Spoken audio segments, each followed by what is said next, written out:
The beauty industry thrives because everyone looks at us in a certain way and makes comments. Our butts are not big enough, our butt is too big, our stomach is too fat, our boobs are too small, our nails are ugly. People used to make fun of me because I would wear my sneakers until they had holes in it and I would put tape on it. My mother taught me that I need to get an education and I need to make my own money and I need to make sure that I am independent. In my neighborhood, everyone got into trouble. They were doing bad things. Oh, yeah. I didn't want to do bad things. I didn't want to participate. Fair enough. And it was kind of lonely because then people started not calling me. Yeah. So it was almost like I didn't have any friends. I only care about my own happiness and myself, and whatever I need, I make sure I provide for myself. Hi, I'm Nargis Fakhri, and you're watching me on Hotterfly.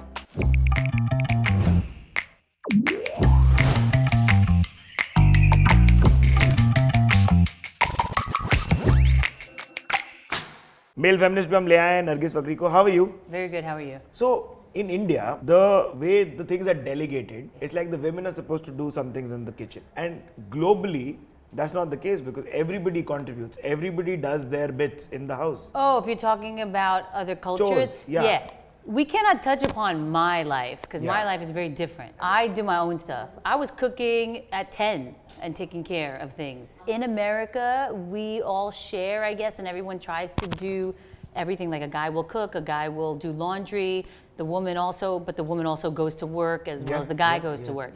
I think because cost of living is so high and it's so hard to have a comfortable lifestyle that you have no choice. As for Indian culture, you were saying it's usually the woman that delegates and does for everything. a lot of time, our conditioning has been, or patriarchy's enforcing that has been a little difficult. Did that accelerate your growth trajectory? Like, were you like seeing the world It faster? accelerated my responsibility. And Gosh, were you English. able to identify traits of men which were like, oh, these are things that I don't want in my life whenever? No, because I grew up in a surrounding. My upbringing was in a not so great neighborhood. I was more around single mothers. Only saw a couple of, maybe like one or two families with husband and wife.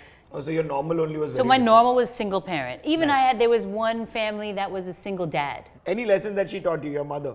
My mother taught me that I need to get an education and I need to make my own money and I need to make sure that I am independent. Which is why every understanding of yours is so intriguing for us. I'll tell you why. Like we talk about periods and how periods are introduced to every woman who's been on the show with us. Were you taught how you were learning? How were you discussing it with your sibling? My upbringing is so different from many people. I come from a very open conversation in the street. So who taught you? I guess us, the kids, Yeah. just talk about it. The Yeah, other the girls. older kids. The older kids. Yeah, because we were surrounded by all ages. So in essence, would you have your guard up and were you learning the street smartness way of life? You have no choice if you where you grow, depending where you grow up, you have to learn or else bad things will happen. Now, do you remember an untoward incident that made you this aware? No, it's just daily life was like that. I seen stuff, heard stuff, know stuff at a very young age. We were at Rockstar, so the kind of commentary that came your way and then how you battled, that was interesting.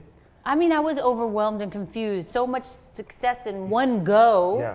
So with success comes criticism, comes everything. So imagine you're not prepared for it. I don't know if a man gets that kind of commentary on their looks like you Oh got. yeah, on that? Oh yeah, but you know what? Men don't get that. And women get that with every single thing. Our butts are not big enough, our butt is too big, our stomach is too fat, our boobs are too small, our nails are ugly. Oh my God, look at her face. This one eye is up, down. Oh, her hair, her one gray hair. Oh my God, she got one mustache. This is why the beauty industry thrives because everyone looks at us in a certain way and makes comments. Now, ask me, but nobody's gonna be like me. I don't give a flying F about nobody. I only care about my own happiness and myself, and whatever I need, I make sure I provide for myself. Any uncomfortable situations during modeling career? Probably just one time, it got weird, and the person did something inappropriate, but it seemed like it wasn't inappropriate, like it was like an accident. Because I'm like, I'm not staying here. This guy's weird. I took my stuff and I left the job. You know what I really dislike? When when it's usually a man who's inappropriate, does something weird,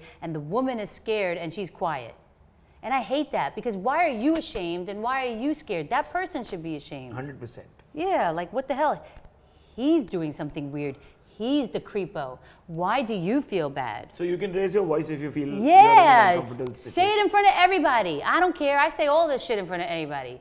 Even if you get embarrassed, don't get embarrassed. Why are you going to be embarrassed? Consent. How important is it, and how to completely always be able to say no? Just say no. Just learn the word no. No, no, no. Can you do this for me? No. I'll touch you. No.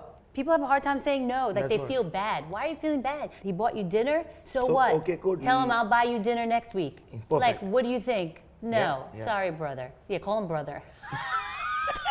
Sorry. Don't say bro, say brother. See you. Thank you very much for dinner, my brother.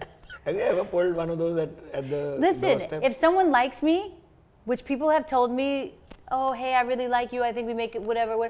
I say, no, I'm sorry. You're like my brother. Secondly, I say, no, I'm not interested. I like you as a friend, or I enjoy hanging out with you, but I see nothing is going to ever get past this, so you need to decide if you want to have my friendship or not.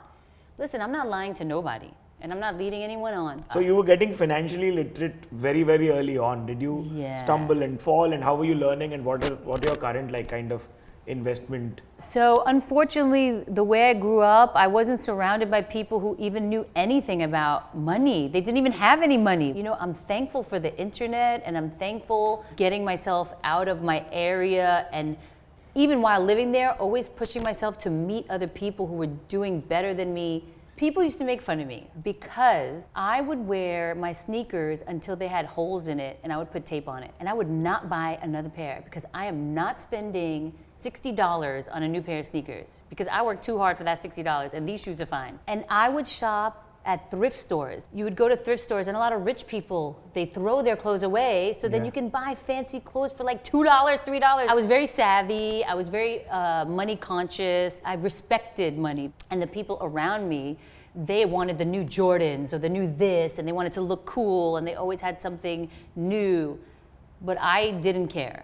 What about dating life? Let's talk about something fun. Were you the kind of person who would ask somebody out if they liked them? No way, bro. I was very dorky. I was very jokey. I was like a bro. Plus, I was very tall and skinny. I kind of looked like olive oil. I don't know if anyone was interested in me anyway. Because in that age, you have a lot of FOMO also, no? No, I never had FOMO. Also, I did not follow the crowd because in my neighborhood, everyone got into trouble. They were doing bad things. I didn't want to do bad things. I didn't want to participate. And it was kind of lonely because then people started not calling me. So it was almost like I didn't have any friends.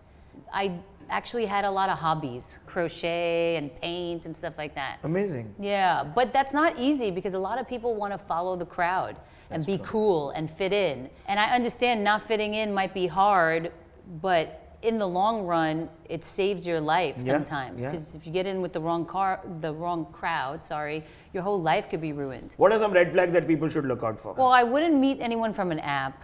Okay. I really would suggest doing it the old school way because when you come into someone's energy, on the first meeting, you want to feel the vibe. Sometimes you meet a person and automatically you don't like something about them. But then, because you allowed yourself to continuously be in that space with the person, they somehow con you or charm you that you forgot your initial feeling, which was the truth. I believe that the first feeling is kind of true. It's your gut instinct. Big red flag. A man will move mountains for you. And if he does not, he's not the one. So don't make yourself a fool, because that's what people are doing. And that goes for men too. Everybody. Because women do it to men.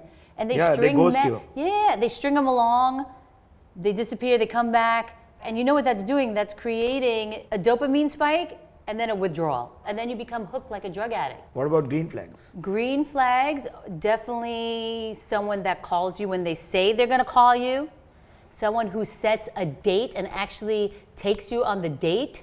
And the effort. Yeah, the effort. Like, a man's one job is to make the effort. Also, another thing, but what are your shared values? What's important to each of you? I also realized this later in life that if we're not on the same page, what are we doing here? Yeah. We're wasting our time. You should let us know in the comments what Yeah, your insights are. Do not please- forget to subscribe to How to Fly. Yes. And this is me, Siddharth Aalambayan, signing out. And this is me, Nargis Fakhri, signing off. Amazing. Okay.